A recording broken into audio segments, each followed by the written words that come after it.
You've reached Conversation with Mr. A. This is your host, Anthony Apostilla. Thank you for listening. Let's get right to the episode.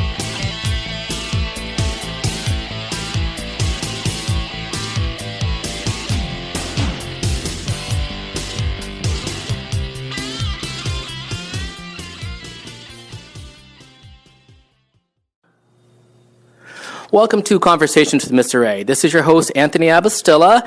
So for this occasion, I have Miss Rosie Garby from Scarlet Road. She's the executive director for Scarlet Road. Rosie, thank you so much for being here this afternoon. Thank you, Anthony, for having me. I'm excited to share. So, Rosie, a little bit of Scarlet Road. For those who've never heard of Scarlet Road, how would you describe your mission in a sentence or two? Yeah, so Scarlet Road's mission is that through holistic care, we can offer the freedom of hope to those who've been sexually exploited, which really means that we want to love and care for and offer restoration support for sexual exploitation survivors. Can you explain the story or inspiration behind the name Scarlet Road? Yeah, it actually came from sort of a lot of colliding messages and ideas. When we were first founding, we were wrestling with what to name ourselves. And as we became a Christian organization and we're kind of following through that, there was a lot of connection with the word scarlet and reference to exploitation and sexual exploitation within that framework. And so we really liked that piece of it when it came to the imagery of scarlet and what that brings up for people. It's also a really strong word, right? When it's a lot different than saying red. It brings up emotion for people. It brings up a lot of different things for individuals. And so we know that sexual exploitation is complex. And so we wanted a word that felt complex for people. And so that was a piece of it. And then road really came from this understanding that we are all on a journey. We're on a faith journey, we're on a healing journey, we're on a life journey. And so we have the privilege of walking alongside survivors as a part of their journey and helping to create opportunities where their life can take a different path, essentially. And so we really just loved how those two things collided together, this idea of Scarlet Road. And we felt that it was very representative of what we wanted to be accomplishing at Scarlet Road as an organization. Question, you mentioned about helping people, victims of sexual exploitation. Can you kind of briefly digress just how much of it is it a problem, not only here in Kitsap County, but just in general? Yeah, I mean, sexual exploitation and human trafficking is a national, worldwide, huge problem.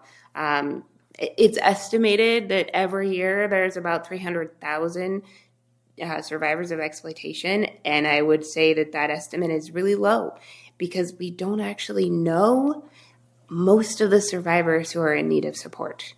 Because they're not identifying themselves. It's underground. It's criminal, right? Mm-hmm. So if we don't know where or how to look for somebody, we're not identifying them. So it's a huge issue, and it's often an unseen issue. I would imagine some of the victims that come across, I would imagine they must be fearful. They must have a little bit of fear, a little bit of okay, please, I don't want to be found. Is that you come across? Yeah, for a lot of different reasons, right? Because the sexual exploitation by nature, one involves manipulation, threats, and fear by an abuser. So it puts them at risk to even think about finding something outside of their abuser, right?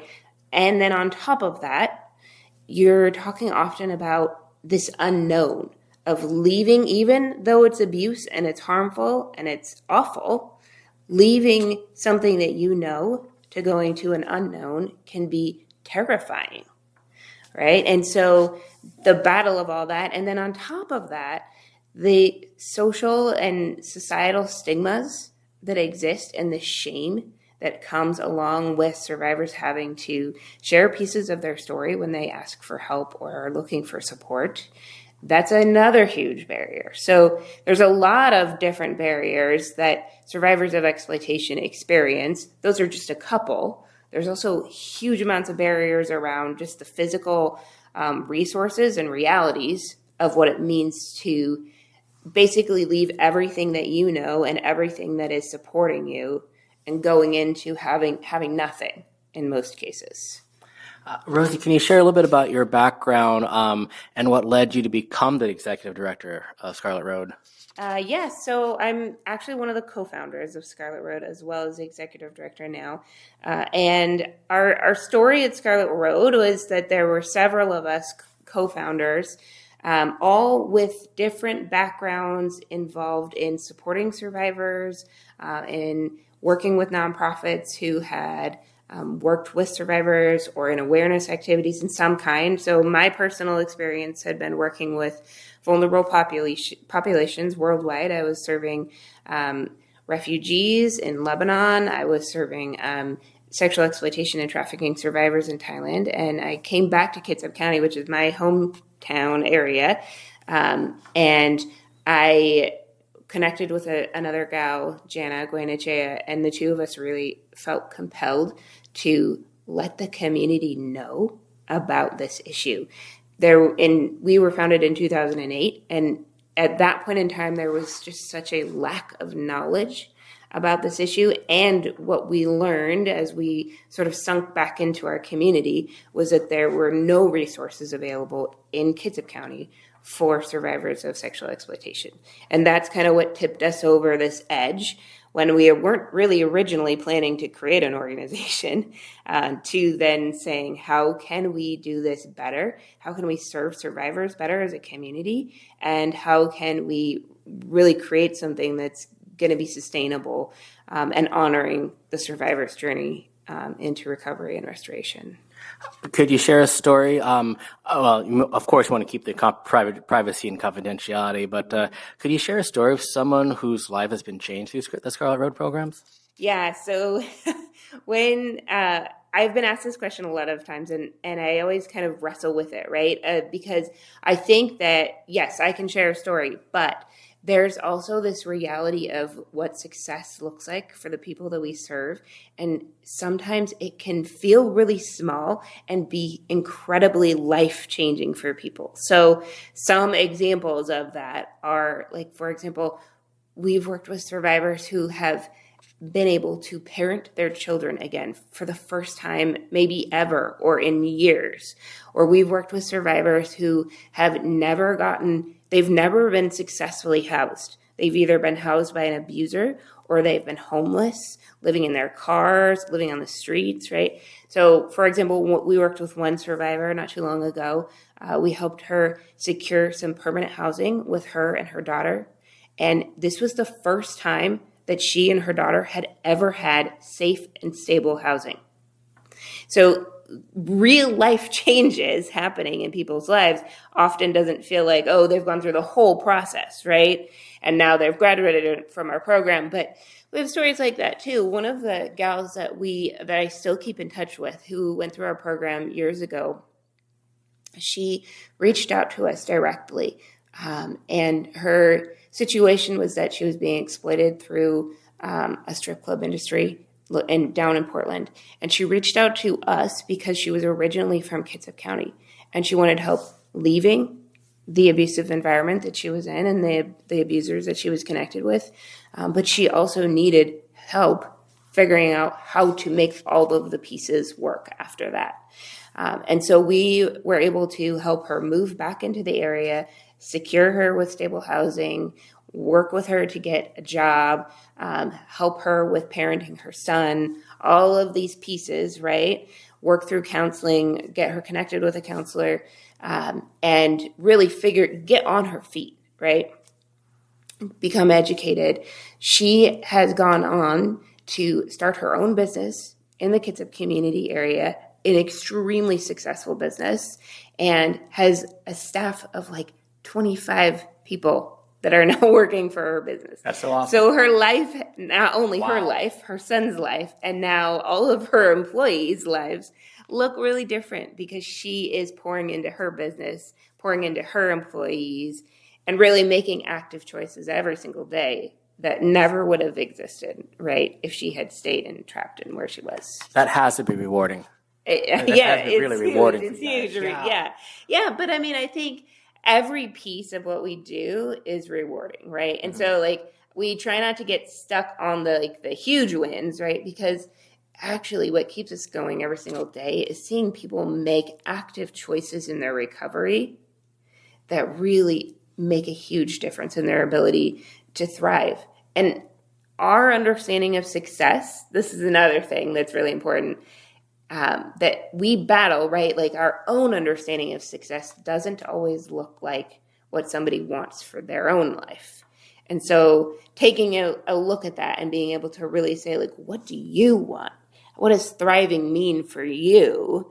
And having that conversation with a survivor and giving them the space to dream, maybe for the first time, that's success, right? Because it's like opening up a whole new world to them that maybe they'd given up on. What challenges does Scarlet Road face in reaching those that need your help the most? So many. Yeah. I mean, it's hard running a small nonprofit, right? I think that when it comes to services, one of the biggest hurdles that we experience, there's really two. One is navigating the legal system with survivors. It is complex. It's often overwhelming for survivors, and it's even overwhelming for our case managers, right? Because there's so many nuances to it. So that's a really complex one. And there are very few resources available to navigate that system if you're a low-income person, right? So that's one of the big challenges. Another really big challenge that we have, and this is countywide, is housing. Finding affordable housing for our survivor population is extremely difficult. And our team works to the bone trying to put the pieces together to get people stably housed. So that's another one. From a nonprofit and organizational perspective, it is tough to figure out how to fit all of the pieces together, right? Constantly, particularly from a funding perspective. We're always looking for more funding opportunities. We're always looking for more support from our community because we are largely funded by our community. And so every dollar that our community gives to support us means that we can serve survivors in our community. What do you feel are some of the biggest misconceptions the public has about sexual exploitation and trafficking? Yeah. So the biggest one is that it doesn't happen here. And that's really because it is underground. If you don't know where to look for it or what to look for, it can be really easy to ignore that it exists. And in reality, Kitsap County has a thriving illegal sex industry. So the reality, what I try to bring people along board with me on this journey when that's something new to them is not only does it happen here, but we have an opportunity to change it happening here, right? We as a community and as a society have the opportunity to talk about it more. We can educate people. When we learn about things, it's our responsibility then to educate the people around us, essentially, right? And so sharing that knowledge that it does happen here and that this is a vulnerable population that needs support is really actually huge. And it's not just huge from a supporting Scarlet Road or supporting recovery, but it makes a big difference when it comes to intervention and getting people support when it's really critical. Most of the referrals that we get into Scarlet Road come from people who are identifying that somebody they know, whether that's a client that they're working with or a student in their classroom or a friend or a family member, right, is potentially being exploited. And if those intersection points don't happen, then essentially those survivors don't get served and there's no hope for them. Now, for the listeners who want to help, what are some practical ways that they can get involved, whether it's volunteering, giving, spreading awareness? What can they do to help out? This is a great question. There's so many different ways. So As I mentioned, we're a small nonprofit. We are very reliant on the community supporting us. And so, yes, you can give financially to Scarlet Road. You can support our programs. We also really need your hands. We thrive on volunteer support. And so, and that looks like so many different things. It may look like serving survivors and volunteering in our programs. It could also just look like helping us stuff envelopes twice a year or 3 times a year. We just sent out a big fundraising appeal, and we needed volunteers, right, to come in and get that appeal out to the community. So there's so many different ways. If you are interested in volunteering at Scarlet Road, please visit our website at scarletroad.org and click on the volunteer tab. And there's a sign up there for our volunteer orientation. And that will really help you better understand whether volunteering is the right fit for you. Awesome. Just a few more things. I was going to ask you, what gives you the most hope for the future of this work? I think, honestly, being able to see those little wins with every survivor that we work with is huge, right? That is what keeps us going when it's really hard, because we know that there is a potential for change in every single person's life that we get to meet. I think there's other really amazing things that are happening in our community. You know, for the first time in ever, the Kitsap County Human Trafficking Task Force is really active, and we're doing a ton of things together. The community really in Kitsap County is rallying around serving survivors of exploitation more than it ever has before. Churches are getting on board. We have more support from churches in the community than we ever have. Community members, church, schools, right? So like there is momentum in the county that has been long in coming, at least for us, that is incredibly hopeful, right? That we can really make a dent in this, and we can not just serve survivors, but that ultimately we can prevent harm from even happening to begin with. Right, that we can really get into those preventative spaces and keep somebody safe before they're harmed. Absolutely. So, yeah. Okay, so just before we close, just a few more things. Let's very briefly lighten up the mood just a tad. I'm going to play a game with you. I do this with all my guests. It's called Word Association. So I'm just going to give you a word or two, and just tell me the first thing that comes to mind. And these are just lighthearted topics, just general things. Okay. So it's a running joke here with the podcast. Everyone knows this who've listened for years. I really despise pickles. So what's the first thing that comes to mind when you think of pickles? Oh, that's awesome. I love pickles. Okay. That's the first thing that comes to my mind. But I also now have gifted that love of pickles to my kids. Okay. So my kids are always asking for pickles. Okay, all right. And no judgment from me. Absolutely no judgment from my part. How about rap music? Oh, rap. We're going to go back into the heavy. I can talk about this for a really long time. Oh, yeah? There are a lot of lyrics in rap music, and obviously this is not all lyrics, but that there's a lot of violence against women, and a lot of gender-based violence, a lot of really dangerous messages for young people in our community to be hearing and digesting.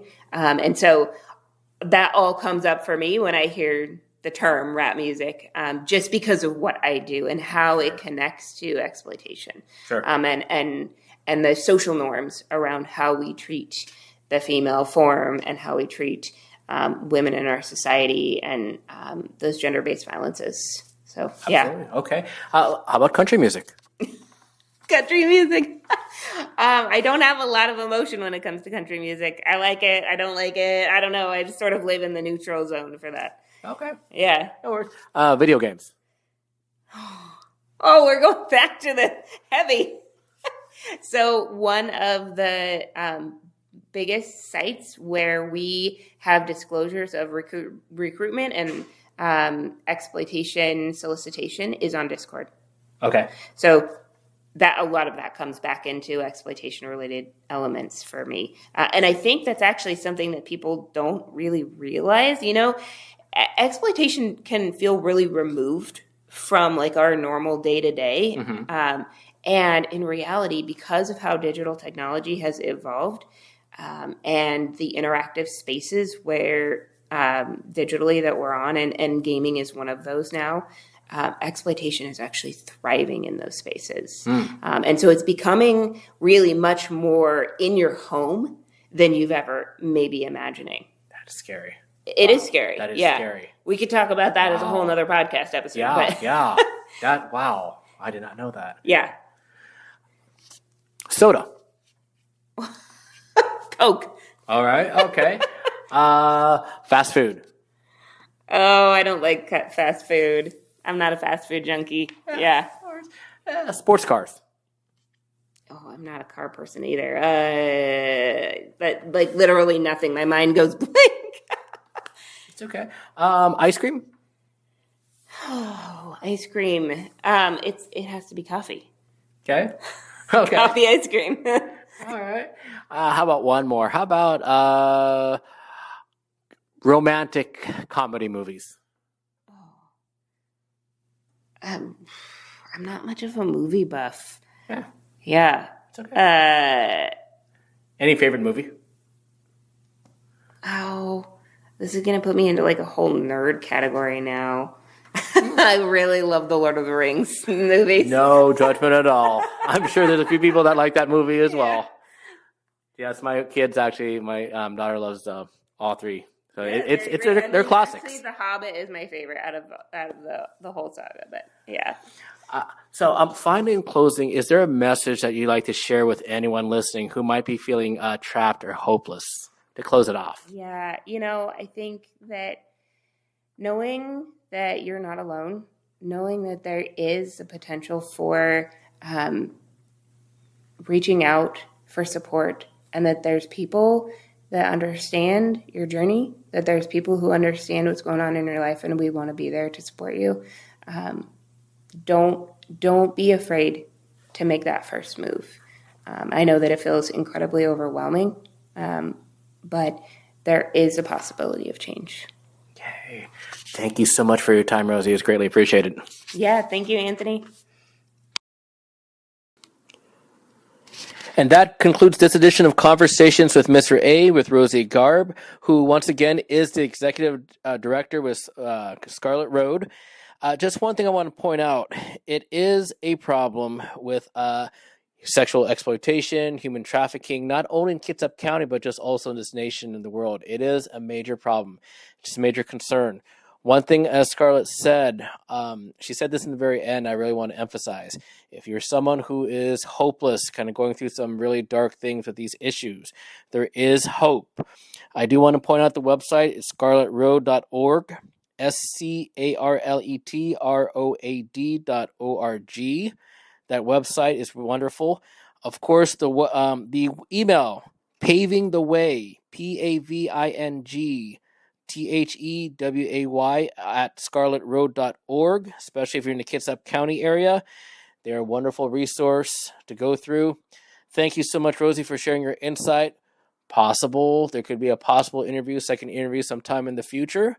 It would be great. Again, thank you for your time, and thank you for listening, everyone. We'll see you next time.